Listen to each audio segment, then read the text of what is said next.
couples therapists, do you ever tell anyone, alright you two just shouldn't be together, and how long does it take you to reach that conclusion? Therapist who sees couples, I never tell them something isn't going to work, but I ask the hard questions at appropriate times. Do you want this to work? What needs to change to have the kind of relationship you want to be in? Are you willing to make changes or compromise on some things for the sake of the relationship? I've had clients who were obviously heading towards breakup do it during a session. I've told clients when their behavior was abusive. I've had clients who literally would not stop fighting during the session long enough for me to make it through an exercise that illustrates how different perspectives on the same thing doesn't make the other person wrong or a liar. I've had clients that would cancel their session multiple times a month because they had broken up but then reschedule when they were back together within 72 hours. Basically, the whole premise of therapy is not to tell people what's wrong with them or what they should do, but to help them figure it out on their own. It depends on the situation, but I generally do not tell people to split. I explore the relationship and see if this is the kind of relationship the client likes or wants. We'll then compare and contrast the two relationship types and explore how to either 1. Make the relationship fit or 2. Change relationships. The reason it depends: abusive relationships, they tend to require a different approach. You can't sit and watch your client being beaten while you process through positive and negative relationships. You have to be a little more proactive when safety is involved. For me, generally this is a bad relationship you don't need comes after the client identifies the relationship isn't one they need. It's used as a confirmation instead of a demand. I honestly couldn't imagine being a therapist. The amount of mental fortitude you have is beyond commendable. Not a therapist here, but training to be one. My professor was a couples therapist for 25 years. She said on the first session she would take each person in her office separately and ask them on a scale of 1 to 10, how much do you want to work on this relationship and stay together? She said that she could construct a treatment plan based on where the numbers were relative to each other. So her plan would look different if a couple answered like 8 and 9 than if they looked like 1 and 2. She said the saddest were when it was like 1 and 10 because then it was more about helping that person who was a 10 slowly accept that things weren't going to work out. It's gotta be heartbreaking to the one that's a 10 to find out that the other person has pretty much already decided they are done.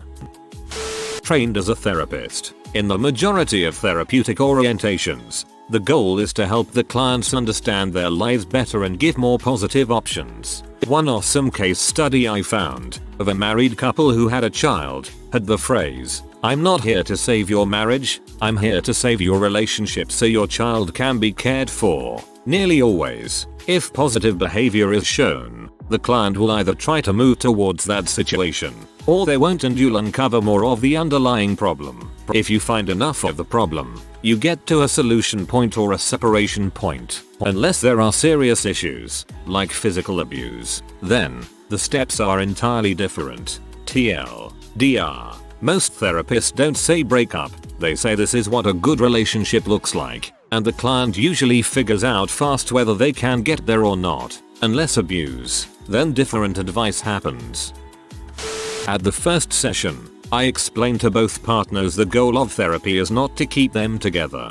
The goal is to help them improve how they communicate with each other to resolve conflict and/or differences. No guarantee of the outcome. If they decide to end the relationship, at least they can be civil about it and communicate respectfully, honestly, and in ways they feel good about themselves. When I have been directly asked my opinion about a couple staying together, I usually ask if the one person can 1. Imagine their future without the other, and 2. Look past and or accept the fill in the blank, because the relationship is worth it or the person has more positive qualities. I have talked to individual clients about why they should end their relationship, especially if it is abusive or toxic, but usually I try to help the individual look at pros cons of staying and identify consequences for choices. As a therapist, I know it's common for one or both people to go to therapy to check a box. You know, the I did everything I could box. If that is the did attitude that you have, your chances for success are slimmer, though not impossible. I don't tell anyone they shouldn't be together. I do point out that their actions or attitudes might not demonstrate that the relationship is very important to them. The only time I recommend seriously that people not be together is in the case of abuse. The first priority them is to protect the victim. A good therapist is only directive when there's no other option. Therapy is all about autonomy and self-knowledge. Couples therapy is less about fixing you giving up a relationship, and more about making the couple think, by themselves, about what can and has to be done, be it fix, be it part ways, and make their decision from a position of knowledge and respect, for themselves and for each other. I once read something about how a therapist can tell if a couple is going to work out based on positive affirmation. Not sure if that is the right term, but it was basically if one person points out something they're interested in, excited about, a good partner acknowledges that with positivity, even if they don't really care, while a bad partner doesn't. This is really interesting to me. I had an ex that always put my interests down, like I was a joke. It used to anger me so much, and I'd even tell him it bothered me, to which he'd reply that I shouldn't be taking him so seriously. To him, he was simply giving me a hard time. Not a therapist, but when I was married, we tried marriage counseling. My ex didn't like what any of the therapists were saying because it wasn't what she wanted to hear. I was also the one setting these appointments up and trying to make it work. The third one we saw suggested maybe just a one-on-one session with each of us after the initial session. I agreed, but again my ex didn't like what she was hearing and declined. I went for that one-on-one session a few weeks later and it lasted 5 minutes. I told her I knew we were done and she agreed, but wanted to make sure I was okay. While I wasn't, I assured her I was and left. A good therapist will tell you what's up, and I'm appreciative to this day that she was looking out for me even though I already knew. My stepmom is wildly insecure and it's absolutely never her fault. Ever. She is never wrong. Never. If it's her fault, it ain't. So she refuses to go to counseling, while my dad goes and almost cries some weeks. When my ex-wife and I were divorcing, I managed to get one court-mandated counseling session. Because I wanted to try to work on my relationship with my kids, I did the leaving, and there was a bit of Stockholm stuff going on with the kids. I suppose it was almost sneaky of me, but I was the voice of calmness and reason. Or is it just what reasonable people do? And my ex just did her usual psycho thing. The most interesting thing of all was the therapist's face. He looked pretty incredulous at times. I can't remember if he actually asked if we were trying to patch things up. He wasn't super partisan or anything, but he pointed out a few things that were favorable to me. She did not like that one bit. Oh, I didn't think much of him afterwards. It was kind of vindicating. It would be wrong to tell them that. I've certainly worked with people through the process of them coming to that conclusion though, and it doesn't take a long time if that's true. Couples therapist. Can't tell them they shouldn't be together, but I have had couples yell at each other in session non-stop a couple of times, cutting me off when I tried to talk and tried to interrupt their yelling. After about 5 minutes of just sitting there listening to them calling each other names and cursing and accusing, I stood up while they were yelling at each other and said, "Hey, can't do this in here. You can do that at home, but you can't yell like that in my office. Are you willing to stop yelling and have a real conversation now?" The answer was yes, and they sat down, but immediately started blaming the other person and yelling at each other again. I stood up, opened the door and said, "You have to leave. This isn't counseling. This isn't helping and you have to leave now." They did. On their way out I told them to call me if they wanted to try again. They didn't. I don't know if they stayed together or not in both cases. One of my professors had a couple for whom he just directed you talk and you listened, then switched after a while. They thought it was brilliant. That's literally all he did. A friend of mine just went into business as a couples counselor. If the couple splits despite her efforts, she considers it a personal failure. I hope she gets over that so she doesn't have to be upset. Sounds like she needs counseling. As a couples therapist, I can never make that judgment for you. If you want to work on it, I'll help you, and if you decide you don't want to work on it, I'll help you arm tools to effectively communicate and support each other through the breakup. One of my friends caught his wife cheating. I knew before they got married that she was going to cheat on him. If she wasn't already, she'd been doing it through well over half of their 7-year marriage, but like a champ he got her to agree to go to couples therapy. After 2 sessions he told my friend to cut his losses. She wasn't going to do anything to try to fix it, and guaranteed him that she was still cheating with the guy, and wasn't going to stop. He moved on and got remarried to a great girl. The decisions about relationships aren't to be made by therapists. People come to therapists for counseling, not judgment. People come to therapists for counseling, not judgment. I don't know. I think a lot of people go to therapists looking for judgment. As in, your husband wife isn't he and you are right about everything and she should do exactly what you say, and are disappointed when they get counseling instead.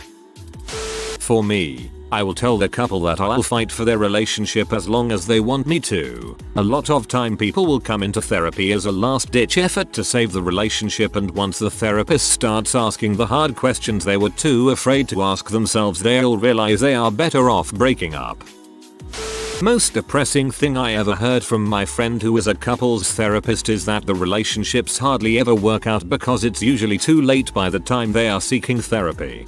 Of course, that doesn't make the therapy useless. There's been a few comments on here about how the therapy isn't there to get the patients back together. It's there to help them learn more about their relationship, to the point where they can A, make a decision about it, and B, have the difficult conversation mediated so that emotions don't run too high and someone starts shouting.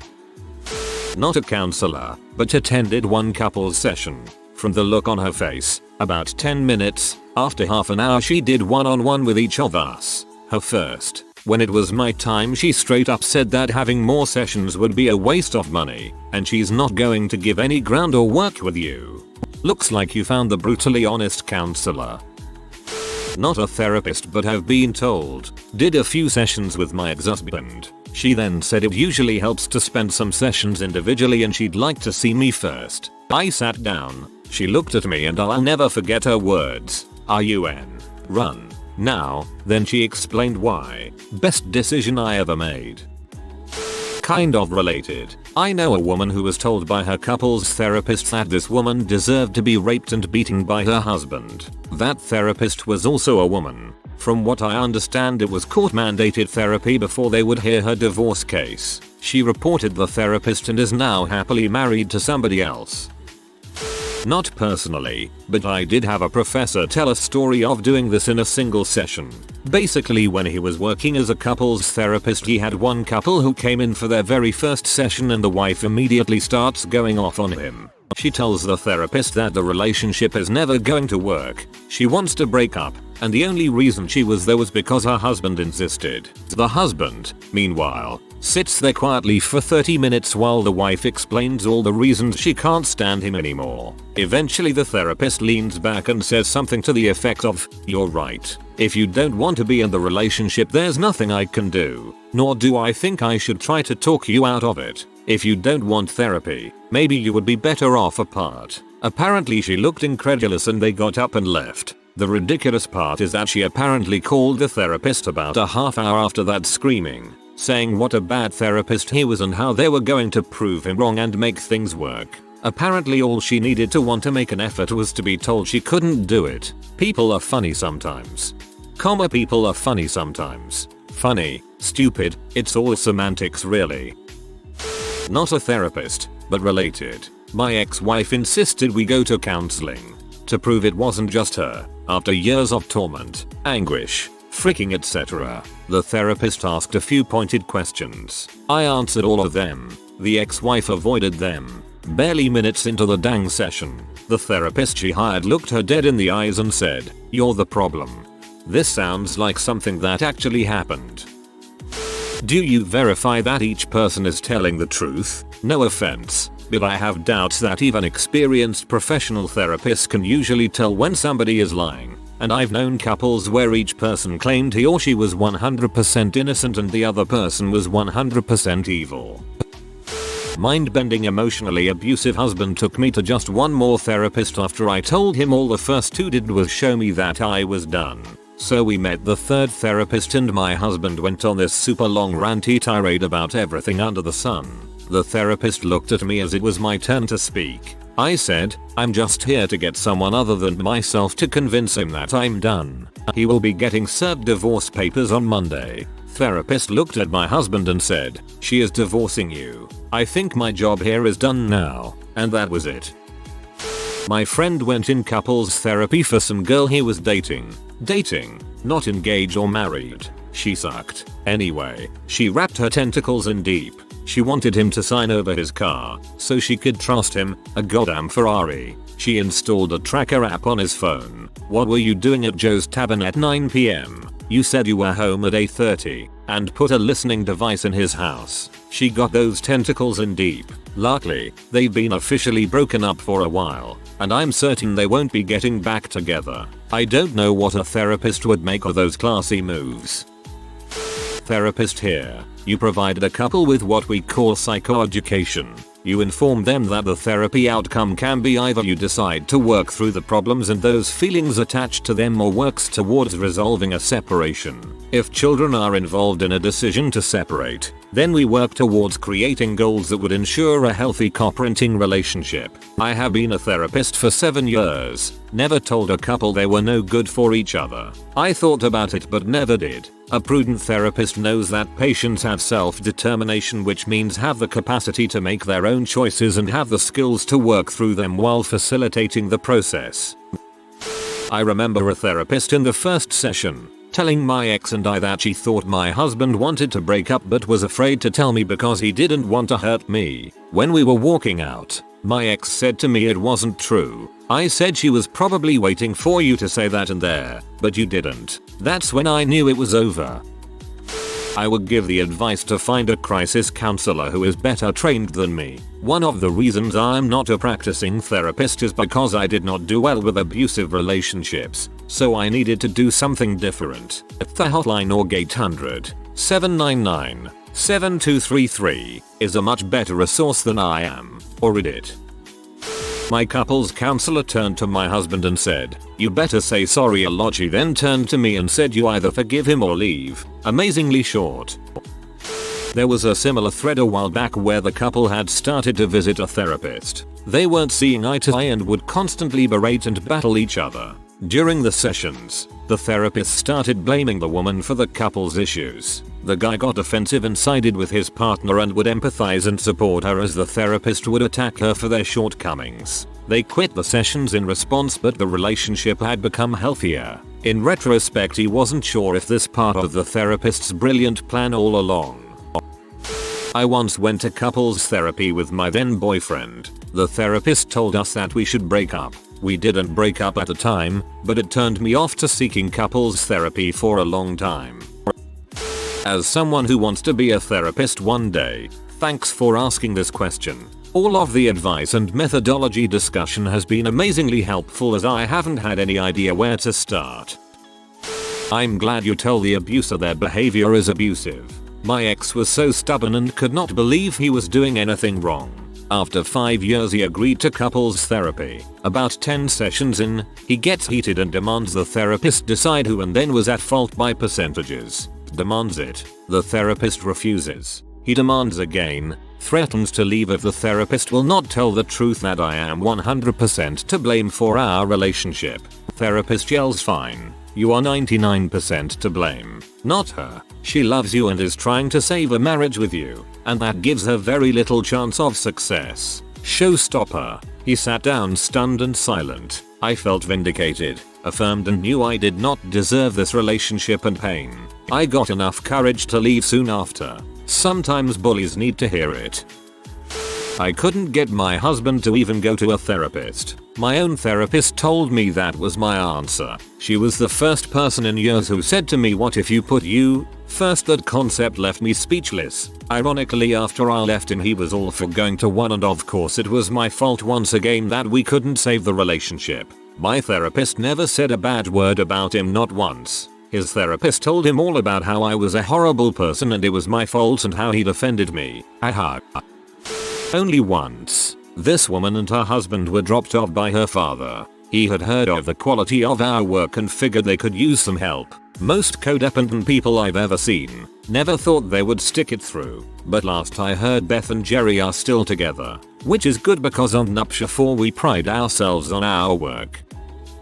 Not a therapist and didn't go to counseling, but one of my good friends did go to couples counseling. His girlfriend was full of insecurities and hate, just pure hate. She had to know where he was at all times and if missed her phone call or text. Dear Lord, it was a thing. They were going through a good argument one night over the phone and he said something like, "I am not thinking straight, and this conversation is going to lead me toward dying things I can't take back. Let's continue this later." She started yelling and he hung up. She called 75 plus more times and left over 20 voicemails over the course of an hour. He turned his phone off after that. Anyhow, she was a horrible person. They go counseling and after a few visits the counselor says, "I don't think you two respect each other very much and would be happier with other people." My friend's girlfriend lost it on the therapist and stormed out. The therapist tells my friend, "She will always be unreasonable like this. She won't change because she actively chooses not to. It's okay for you to move on." Sadly, he stayed with her much longer than he should have. I went to couples therapy with an ex-girlfriend when she was discovering she only wanted to date men. She wanted to stay besties FWBs but planned to end our relationship. The therapist didn't directly say we couldn't work out, but the questions she asked, for example, would I be okay with just casual sex, certainly guided us toward the irreconcilable differences conclusion. I stopped attending because I felt she wasn't probing my ex's rationale enough. We had other problems I thought she was trying to evade. But my ex hasn't seen a woman since me, so in retrospect the therapist was doing the right thing. A counselor's job is to mediate the couple's discussion, so if one partner clearly wants out, the counselor would rightly steer the discussion in that direction. Not a couples therapist, but I do repair dysfunctions of life and health as a profession and do an extensive amount of life coaching and counseling. In order to do the work that I do and pay the price to be competent at it, I spent my entire life talking to every person in every room, knowing what they do or don't know and understanding when people have insight and not. Contempt is the end of a relationship. When one or both parties have made up their mind to move on in some way, their every action will serve that end. There will be discord without resolution for no reason other than achieving discord each and every day. When people stop seeing the worth in and feeling tenderness towards one another, and when they begin to look for alternatives, the end is near. For people who are in a situation that progresses to ongoing abuse, the end should be now, lest the suffering continue and worsen. Contempt is the end of all things, and no amount of coping or self-improvement will turn their affection again toward you once it sets in. When in at least one party's mind, all further interaction must serve the belief and objective that ending the relationship is the ultimate goal, there is no effort that can be made to recover the relationship. The loss of it will only open greater opportunity for growth and happiness to both. Not a therapist, but my aunt is. She tells me a lot about since I am very interested in her field of work. She never reached to that point yet with any clients of her. However, there's one couple that gave her the hardest time with. Basically their relationship involved crap ton of physical fighting. I'm not talking about physical or verbal abuse. Fighting, like UFC type of fighting. Their house were full of broken furnitures because of their fights. They even almost ready to fight each other during the session despite my aunt sitting there yelling therapist expert languages. Have no idea how she eventually bring that couple normal again. Maybe advise them to switch to WWE?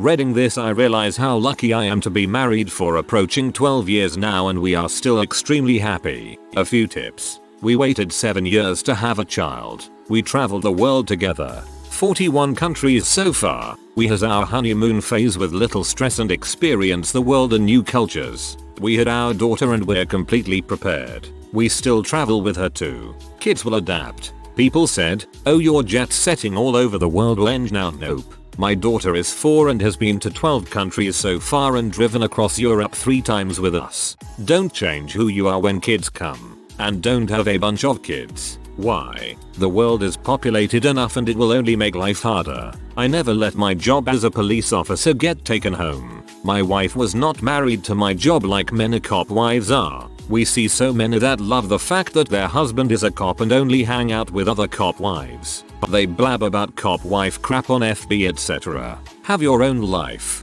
It's a tough job being a cop wife, but don't take it too seriously. Make time for each other. Have date nights and try new things together. I'm just lucky. My wife and I are that couple that is really happy.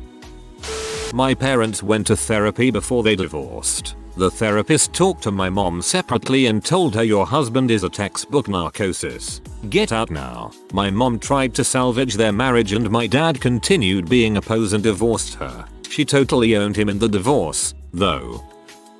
If you are new to the channel, you can subscribe. I publish new videos every day. Until then, check another video.